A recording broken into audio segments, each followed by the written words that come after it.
9월 마지막 주 장로 기도회를 시작하겠습니다. 묵도하시겠습니다.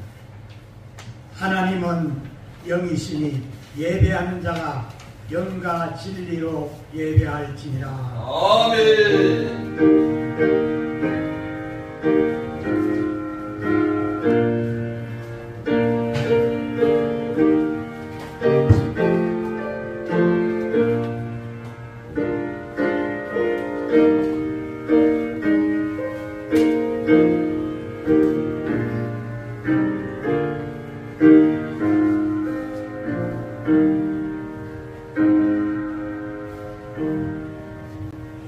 다같이 찬송가 351장으로 하나님께 찬양을 해드리겠습니다. 믿는 사람들은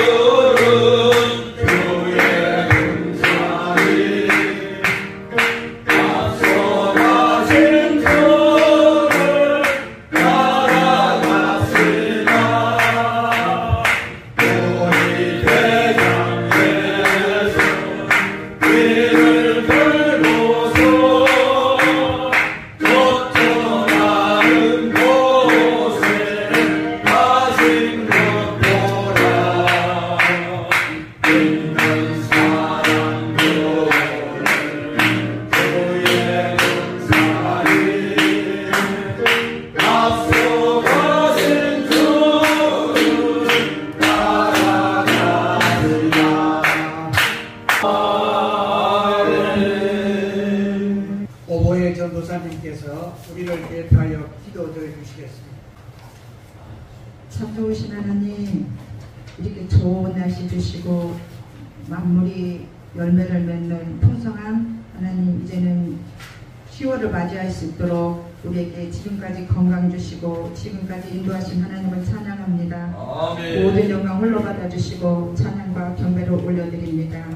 주님, 오늘 귀한 시간 하나님께서 뜻과 섭리가 계셔서 귀한 대장면을 힐입하게 하시고 하나님께서 지금까지 인도해 주셨사오니 남은 모든 삶 가운데 대전을 통하여서 하나님을 이루고자 하시는 그 뜻을 이뤄나갈 수 있도록 비전과 꿈과 희망을 더하여 주시옵소서. 아멘. 하나님을 힘못하게 해드리고 하나님을 만족하게 해드리며 하나님의 그 아픈 마음을 정말로 어루만지며 그 하나님의 아픔을 함께 할 수 있는 대장연의 모든 하나님 회장님을 비롯하여서 모든 정말 임원들과 모든 정말 아버지 하나님 모든 대장연 식구들이 되게 하여 주옵소서. 아멘. 우리가 매일매일 주님 뜻대로 살고자 하지만은 우리의 이기적인 마음과 우리 인내하지 못하는 마음으로 하나님의 말씀대로 살기보다는 내 의와 내 뜻대로 살았음을 이간 시간 회개합니다. 주님 용서하여 주시옵소서. 우리를 온전히 성령으로 다스려 주셔서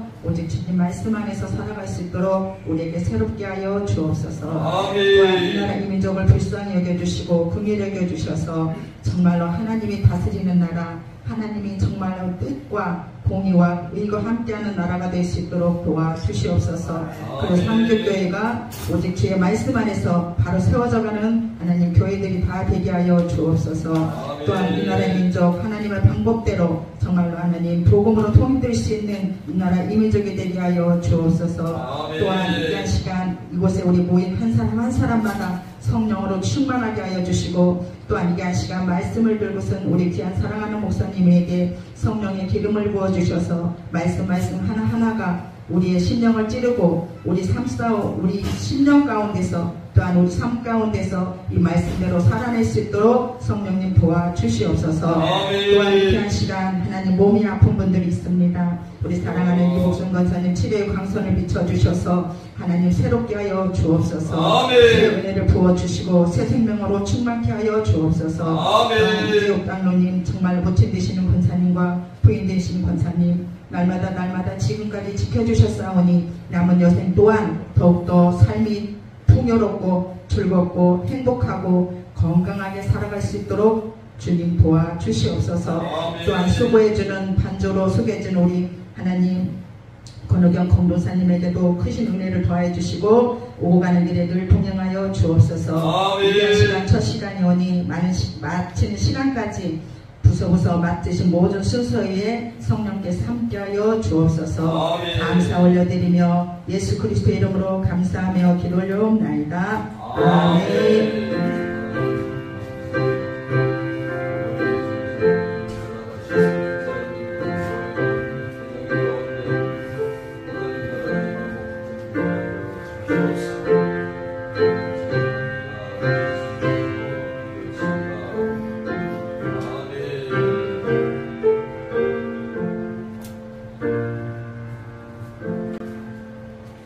하나님 말씀 공독에 올리겠습니다. 하나님 말씀은 예레미야 10장 19절 말씀 되겠습니다.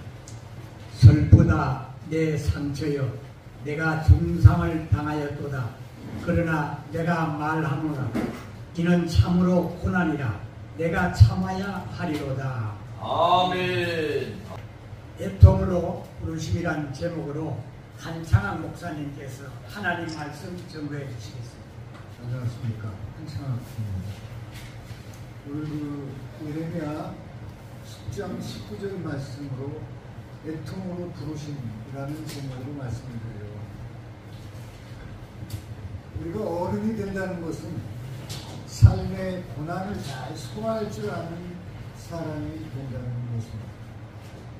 혼인산대고 나의 계획이 틀어지는 것이 무엇인지 우리 모두가 겪어봐야 알 수 있습니다.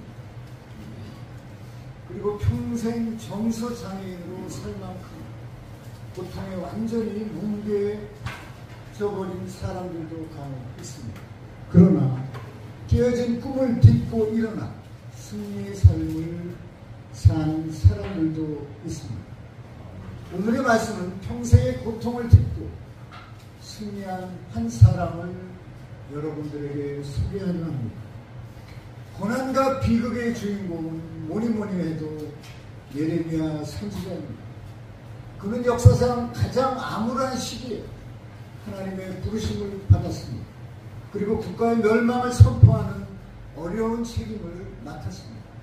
하지만 이스라엘 민족은 예레미야와 하나님의 메시지를 거부합니다. 그들은 예레미야를 매국노로 간주하고 때리고 감옥에 가두고 진흙 웅덩이에 던지기까지 합니다. 자신의 육체뿐만 아니라 심적으로도 많은 고통을 경험합니다. 그리고 하나님께 그는 이렇게 기도합니다. 나의 고통이 계속하며 상처가 종하여 낫지 않으면 어찌함입니까? 라고 묻습니다. 예레미야는 백성이 범죄하는 것을 몹시 괴로워했습니다. 자신 역시 백성에게 당한 폭력에 무척 괴로워했습니다. 그러나 예레미야는 예언을 멈출 수 없었습니다. 자신을 향한 부르심이 얼마나 긴박한 것인지 알았기 때문입니다. 그리고 이렇게 기도합니다. 내가 다시는 여호와를 선포하지 아니하며 그의 이름으로 말하지 아니하리라 하면 나의 마음이 불붙는 것 같아서 골수의 사무침이 답답하여 견딜 수 없나이다 라고 기도합니다. 그럼에도 이스라엘 민족은 여전히 그의 말과 경고를 무시했고 그의 마음을 아프게 했습니다.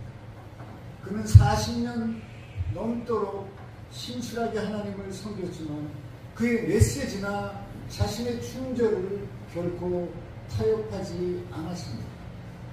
가족들도 그에게서 등을 돌렸고 마침내 온 나라가 그에게 등을 돌렸습니다. 그는 사랑하는 조국이 적국에 유린당하고 사랑하는 도성과 성전이 완전히 회파된 것을 두 눈으로 목격해야만 했습니다. 상한 마음의 소유자가 있다면 단연 에레미야입니다. 그의 예언서에서는 그의 막중한 짐을 토로하고 있습니다. 역시 그의 저작인 에레미야에라는 구구절절 눈물로 얼룩져 있습니다. 평생 신실하게 하나님을 섬기고도 결국 몰락을 보아야만 합니다. 한번 우리 생각해 봅시다. 예레미야는 고난과 상처를 품고 생을 마감할 수도 있지만 그러나 그렇게 하지 않았습니다. 주님의 능력으로 그의 고통을 직시하고 수용할 수 있었던 것입니다. 2001년 11월 무역센터의 큰 빌딩이 무너지고 수많은 사람이 죽는 충격적인 재난을 겪고 난 이후 미국인들에게 과연 희망찬 미래가 있겠냐는 고개를 들었습니다. 이때 미국의 많은 기독교 공동체들은 상처와 분 그리고 절망을 딛고 일어서기 위해 예레미야에게서 위로와 인내의 말씀을 받고자 했습니다. 예레미야는 사람의 마음에서 어둡고 모호하고 절망적인 생각 그리고 있거나 회피하려는 집단적인 경험을 다루고 있습니다. 하지만 우리는 신앙의 백성으로서 하나님이 우리가 회피하고 싶고 부정하고 싶은 고통과 비극에서 벗어날 수 있게 도와주실 것을 굳게 믿고 있습니다. 우리는 마음 아파서 울부짖고 하나님께 물을 수도 있습니다. 하나님이 우리를 보살피고 사랑하신다는 확신을 주셨음에도 불구하고 왜 이러한 비극을 겪어야 하는지 따질 수도 있었을 것입니다. 우리와 같은 사람들, 곧 극한 상황에서도 행복한 표정을 짓는 일에 능숙하고 값싼 위로로 열망하는 사람들이 정면으로 고통과 고난을 응시하고 그것에 대해 진심으로 말하는 것이 어떻게 가능하겠냐 하는 것입니다. 그러나 가능합니다. 왜냐하면 그리스도인들은 예수님이 십자가 위에서 예레미야에게 제기되는 질문들에 대해 강력한 답을 주신다고 믿기 때문입니다. 가장 절망적인 탄원과 비극적인 흐느낌 속에서도 하나님은 우리와 항상 함께 하시기 때문입니다. 예레미야의 예언서에는 그의 용기와 믿음을 보여주는 구절들이 많이 있지만 그 중에 하나로 족할 것 같습니다. 오늘의 말씀입니다. 슬프다 내 상처여 내가 중상을 당하였도다. 그러나 내가 말하노라. 이는 참으로 나의 고난이라 내가 참아야 하리로다. 제가 보기에 이 고백이야말로 성경 전체를 통틀어 믿음과 충성의 가장 위대한 선언이 아닌가 생각합니다. 선지자 예레미야에게서 삶의 고난을 직시하고 극복하는 방법을 우리는 배워야 합니다. 그가 우리에게 가르쳐주는 첫 번째 진리는 고난을 예상하라는 것입니다. 삶이란 늘 맑고 화창하지만은 않습니다. 사납고 어두운 날도 있고 그런 기간이 길어질 수도 있습니다. 신실한 그리스도인들에게는 고난이 닥치지 않는다고 생각하는 사람들이 있지만 그렇지 않습니다. 하나님은 우리에게 마음 상할 일이 없다고 보장하지는 않으셨지 않습니다. 하나님은 이 땅에서 우리 눈물을 없애주겠다고 약속하지 않으셨습니다. 성경과 그리스도인의 정기를 우리가 읽어보면 알겠지만 하나님의 신실한 믿음의 사람들은 모두 고통과 고난을 겪었던 것을 우리는 보아 알고 있습니다. 믿음의 조상 아브라함, 조카 롯의 처신에 얼마나 많은 실망을 했겠습니까? 요셉 또한 형들의 이기적인 처사에 마음이 무겁고 절망감을 느끼지 않았겠습니다. 이스라엘의 백성의 죄는 모세의 마음을 수없이 찢어놓았을 것입니다. 오죽했으면 그가 죽음을 구했겠습니다. 다윗 왕은 자손들을 위해 놀라운 계획을 품고 있었지만 그의 아들 몇은 나라를 거의 절단낼 정도의 그가 무도한 죄를 범했습니다. 또한 바울 서신을 우리가 읽어보면 그도 수없이 많은 고통과 고난을 경험했던 사람임을 알 수 있습니다. 그리고 예수님의 제자들 모두가 자기 자신과 주님을 버렸습니다. 주님은 우리에게 순탄한 삶을 약속하지는 않으셨습니다. 그러니 우리의 삶 속에서 고난을 예상할 필요가 있다는 것입니다. 예레미야는 만사형통이라고 자신을 속이지 않았습니다. 그는 이렇게 썼습니다. 슬프다 내 상처요 내가 중상을 당하여. 자신의 상한 마음을 인정한 것입니다. 그는 자기 기쁨을 주었을 사람들에게 오히려 상처를 받았다고 드러내서 고백했습니다. 그러므로 우리는 고난을 예상해야 합니다. 이는 인생의 냉혹한 현실입니다. 선지자 예레미야는 우리에게 둘째 진리를 가르쳐줍니다. 우리의 고난은 하나님의 손안에 있습니다. 예레미야는 자신이 하나님께 버림받은 것처럼 보이는 시간들도 분명 많았을 것입니다. 하나님은 왜 내 기도에 응답하지 않는가? 내가 전하는 말씀은 왜 열매를 맺어 나라를 변화시키지 못하나? 마음이 저리도 강팍한 백성들 곁에서 계속 사역한 만큼 이 일이 과연 가치 있는 일인가 하는 생각들을 해보았을 것입니다. 하나님은 우리의 모든 상황들을 알고 계십니다. 예레미야 산 그분의 통치와 주관하에 있습니다. 그렇지만 하나님은 자기의 종에게 고난을 허용하십니다. 왕이 그를 죽이려 했을 때 하나님은 그를 보호하셨고 굶지 않도록 먹을 것을 주셨습니다. 하나님은 예레미야가 어떻게 죽을지도 아셨습니다. 그리고 그것을 막지 않았습니다. 예레미야에게 그분이 보이든 보이지 않든 그분의 임재가 느껴지든 느껴지지 않든 하나님은 늘 곁에 계십니다. 고난을 경험할 때 원수가 우리에게 속삭이는 첫 번째 거짓말은 하나님이 실패했다. 혹 의사가 당신에게 뜻밖의 진단을 내릴 수도 있습니다. 당신은 성경을 읽고 하나님의 약속을 주장했지만 그래도 우리에게 고난은 찾아옵니다. 하나님이 실패하셨다는 뜻이겠습니까? 아니, 그렇지 않습니다. 우리가 하나님을 저버렸다는 뜻입니까? 꼭 그런 것도 아닙니다.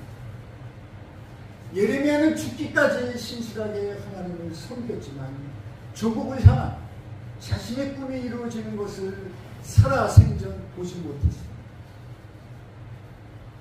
고난은 그분의 선물입니다. 이렇게 우리는 말하지만 정말 이 말대로 믿고 의지하려면 믿음이 필요합니다. 하나님은 항상 보좌에 계심이 당연한 사실입니다. 우리가 막지만 않는다면 그분은 자신의 기이한 뜻을 우리의 삶에 이루십니다. 아멘. 우리가 상황에 저항하여 원망을 품으면 하나님은 우리 안에 우리를 통해 이루시려던 그분의 모든 구상을 이루실 수 없습니다. 그러나 최선의 일을 행하실 분을 우리가 믿고 순종한다면 모든 것이 협력하여 선을 이룹니다. 삶의 고통스러운 고난 앞에 나온 예레미야의 이 믿음의 선언을 다시 들어봅시다. 슬프다 내 상처여 내가 중상을 당하였다. 그러나 내가 말하노라. 이는 참으로 나의 고난이므로 내가 참으리라. 예레미야는 하나님이나 다른 사람을 탓하지 않았습니다. 책임을 전가하지 않았습니다. 예레미야는 이러한 상황에 저항하며 하나님의 마음을 바꾸려 하지 않았습니다. 그는 자신의 커다란 애통을 믿음으로 받아들였습니다. 그리고 친히 완전한 뜻을 이루실 하나님을 신뢰했습니다. 하나님의 뜻에 대적하면 내가 부러집니다. 하나님의 뜻을 받아들이면 내가 완성됩니다. 이는 우주의 기본 원칙입니다. 당신은 어느 쪽에 계십니까? 지금까지 우리는 우리의 삶에 나타나는 고난에 대해 두 가지 중요한 진리를 깨달았을 것입니다. 첫 번째, 고난을 예상하나 둘째, 하나님이 완전한 계획을 이루고 계심을 믿으라. 셋째, 진리는 바로 이것이다.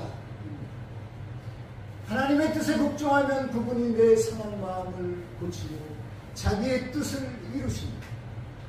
비록 하나님의 뜻에 의문을 제기한 적은 있었지만 예레미야는 하나님과 싸우지 않았습니다. 자기의 뜻을 관철하려 하지도 않았습니다. 대신 예레미야는 하나님의 뜻에 복종했고 그분의 완전한 뜻을 이루도록 자신을 드렸습니다. 그 결과는 어땠습니까? 백성들은 바벨론 포로로 잡혀갔고 예레미야는 열성 부자들에게 납치되어 애굽으로 끌려갑니다. 전승에 따르면 그는 진리를 전한 죄로 인하여 애굽에서 돌에 맞아 죽었다고 해피엔딩이 아닙니다. 그러나 하나님 뜻 안에서 모든 것이 해피엔딩입니다. 하나님은 한 인간의 삶을 신문보도로 판단하지 않으십니다. 그분은 영원한 것을 기준으로 판단하십니다. 이 비극의 역사에서 하나님이 이루신 일은 무엇이었겠습니까? 우선 하나님은 주 예수 그리스도를 빼닮은 한 인간을 빚으셨습니다. 지상에 계실 때 예수님은 제자들에게 자기에 대해 세상은 뭐라고 말하느냐고 물으신 적이 있습니다. 그러자 제자들은 이렇게 답합니다. 선지자 예레미야가 하나이다. 그가 주 예수 그리스도와 비견된다니 얼마나 엄청난 찬사입니다. 예레미야 세례를 읽다 보면 예수님과 닮은 모습을 많이 볼 수 있습니다. 그런 그 모습에서를 빚은 것은 바로 고난이었습니다. 다름 아닌 삶의 고통과 고난이 곧 예레미야를 갈고 닦아 예수 그리스도를 닮게 한 것입니다. 그것이 바로 애통함의 정체가 아니겠습니까? 하나님은 모든 것을 협력하여 선을 이루십니다. 로마서 8장 29절에 이른다면 그 선의 일부는 우리가 그 아들의 형상을 본받는 것입니다. 주 예수 그리스도를 더 닮아가는 것입니다. 구약에서 예수 그리스도의 모습을 가장 잘 보여주는 네 인물이 있습니다. 첫째는 요셉, 둘째는 모세, 셋째는 다윗이요, 넷째는 예레미야로 이들 모두 고난의 사람들이었습니다. 고난은 우리 삶에서 소망을 말하고 있습니다. 따라서 당신과 나에게 고난이 온다면 그것은 하나님이 우리를 그 아들의 형상으로 다듬어 가기를 원하신다는 것입니다. 그리고 삶의 고난 속에서 하나님의 성품으로 빚어주시고 증거할 말들을 우리에게 주십니다. 예레미야는 애통함으로 삶의 한 복판에서 주님을 증거했고 백성들에게 그분의 메시지를 전했습니다. 말씀을 선포하는 삶으로 예레미야는 사람들에게 하나님을 가르쳐 보였습니다. 애통함은 성숙의 기회일 뿐 아니라 또한 사역의 위로를 받는 기회입니다. 오늘 우리의 공부와 삶의 도움이 예레미야 삶이 우리 앞에 남아있는 것은 그가 하나님께 신실한 종이었기 때문입니다. 당신도 고난을 받아들이고 하나님을 신뢰하고 그분께 복종한다. 다른 사람들의 삶에 도움이 되는 뭔가를 뒤에 남길 수 있습니다. 이는 참으로 나의 고난이라 내가 참아야 하리로다. 예레미야는 그렇게 썼습니다. 그는 불평하지 않고 고난을 받아들였습니다. 그리하여 하나님이 주신 고난을 사용하여 그 선을 이루고 하나님께 영광을 돌렸습니다. 우리 모두는 고난의 삶에서 소망의 하나님을 만나는 축복이 있으시기를 주의 이름으로 축원합니다. 아멘. 아멘. 할렐루야. 기도하겠습니다. 사랑의 하나님 감사합니다. 애통으로 부르신 예레미야를 통해서 우리에게 고난을 예상하라. 하나님이 모든 것을 이루심을 믿으라. 이것이 진리다. 라는 말씀을 우리에게 주셨습니다. 우리가 이러한 말씀을 붙들고 우리에게 고통과 고난의 시간들을 극복하고 하나님께 영광을 돌리는 믿음의 사람들로 우리를 허락하여 주시옵소서. 예수님 이름 받들어 기도드렸습니다. 아멘. 사랑의 하나님 감사합니다. 오늘도 우리가 부족한 예물을 아버지께 드렸습니다. 작은 예물이오나 이 대장면을 위해서 사용하여 주신 손길을 축복하여 30대, 60대, 100대의 축복을 허락하여 주시옵소서. 지금은 십자가에 못 박혀 피 흘리고 돌아가신 우리 구주 예수 그리스도의 놀라우신 은혜와 성부 하나님의 측량할 수 없는 사랑과 성령님의 감동 감화 교통하심이 지금 이곳 대장면에서 예배드리는 모든 우리 공동체 위에와 그리고 세계 땅 곳곳에서 주의 복음을 증거하는 선교사들과 그의 가족들 위해 영원토록 함께 계실지어다. 아멘. 아멘.